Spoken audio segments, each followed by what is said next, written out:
Okay, this is a review of Educated Chapter 30. Just wanted to go over some things like we would have in class if we were together.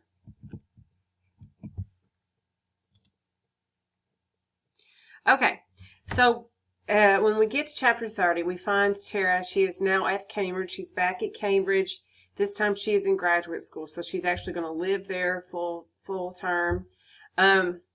And of course, she is battling with this idea that, that she doesn't belong. I mean, she's in this really historic, ancient facility with all this beautiful architecture. And so she has some trouble reconciling who she is and what her background is with being this new person. She does end up like wearing dark clothing or whatever to try to not stand out.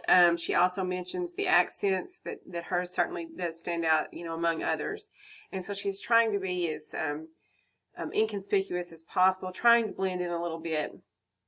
And she makes this really poignant statement. It says, according to the paperwork, I belonged here on page 255. So it's like that she had to have the paperwork to confirm that just her self-worth and her existence alone was not enough to belong there. And she had to have that validation that she belonged there. So she still doesn't belong. And so when she's in class, she does not always at this point understand what is being discussed. But unlike the first time she entered a classroom 4 years earlier, she does not raise her hand. She does not ask any questions because she knows how that might turn out, after the Holocaust incident. So she does a lot of study on her own, and this leads her to where she ends up through song lyrics, researching Bob Marley. And it's in her research of Bob Marley that she kind of realizes, it's in the looking at these, at the lyrics and what happened to Bob Marley, how he died, that she says that she realizes that while she, quote, had renounced her father's world, she had never quite found the courage to live in this one. Just as a side note, notice the brackets that are used here. This just shows us that her and she were not the original words in the quote, but we had to change them to make them make sense in this particular sentence. Let's see. It was just I had renounced my father's world. I had never quite found the courage to live in this one. And of all things, this makes her realize that she needs to get her vaccination. So that was like one of her first showing that, she is leaving her former world and joining this one. So at Cambridge, she begins studying feminism. And this further illustrates her struggle with traditional gender roles, everything that she's learning and just having to come to terms with it all. And in the text, she notes the difference in fatherhood and motherhood. On page 259, she says, they sounded similar, but they were not. To be one was to be a decider, to preside, to call the family to order. To be the other was to be among those called. And so that's interesting to me because she's really putting the mother and the child on the same level. If they are among the ones who are being called, then the mother has no power. And this is a really a sticking point for Tara as she deals with all the issues in her family life. So speaking of her family life, she does return to Bucks Peak for Christmas and discovers the addition of what she calls the chapel. So it's this huge room that's been added on. And she also finds there that this essential oils business is booming, that there are workers and that they're filling orders and could have sold the business for $3 million, but they chose not to because this is God's work. And she even comments that on page 261, I don't have that written here, that from what I could tell, Dad was on track to become the best funded lunatic in the Mountain West. So he's all in a good mood. He's all excited, but he's still, not playing with a full deck. And so at least the atmosphere for a while there at Christmas is fine until Emily comes in, having been quite abused by Sean, been thrown out into the snow barefoot. And so Sean is this constant in this text. We talked about it from the very beginning, that he would keep showing up. His abuse would keep showing up.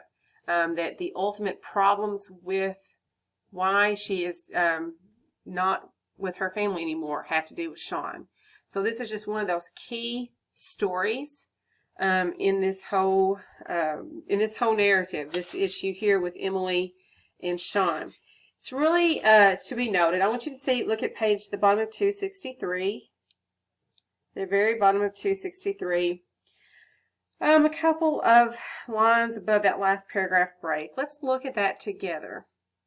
As I stared at the three of them huddling together, I had the impression that all of this had happened before, and that everyone's part was well rehearsed, even mine. So there's two parts to this. This is not the first time Emily has shown up at their house, having been abused in some form or fashion.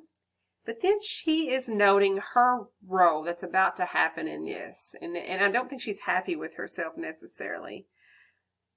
Bottom of 263. It would be many years before I would understand what had happened that night and what my role in it had been. How I had opened my mouth when I should have stayed silent and shut it when I should have spoken out. What was needed was a revolution, a reversal of the ancient, brittle roles we'd been playing out since my childhood. What was needed, what Emily needed, was a woman emancipated from pretense. A woman who could show herself to be a man, voice an opinion, take action in scorn of deference, a father. So here in this one passage, we have this all kind of comes together. This whole chapter, she's been looking at how to become emancipated from self restriction, self-slavery. So this whole thing about emancipation. She's also been dealing with male and female roles and talking about the difference between fatherhood, motherhood, men and women. And so she realizes here that Emily really needed a strong woman at this point, and she did not have one. And I love the phrase emancipated from pretense. Pretense is exactly what it sounds like, pretending. And to be free from that is what Emily needed. And then she goes a step further. She needed a strong woman, basically. And in this case, it would have been, she compares that to a male, a father. To finish this out, 264. The French doors my father had installed squawked as they opened. Sean shuffled in wearing heavy boots and a thick winter coat. Peter emerged from the folds of thick wool where Sean had been shielding him from the cold and reached out for Emily. She clung to him. Dad stood. He motioned for Sean to take the seat next to Emily. I stood and went to my room, pausing to take a last look at my father, who was inhaling deeply, readying himself to deliver a lengthy lecture. It was very stern, Mother assured me 20 minutes later, when she appeared at my door asking if I could lend Emily a pair of shoes and a coat.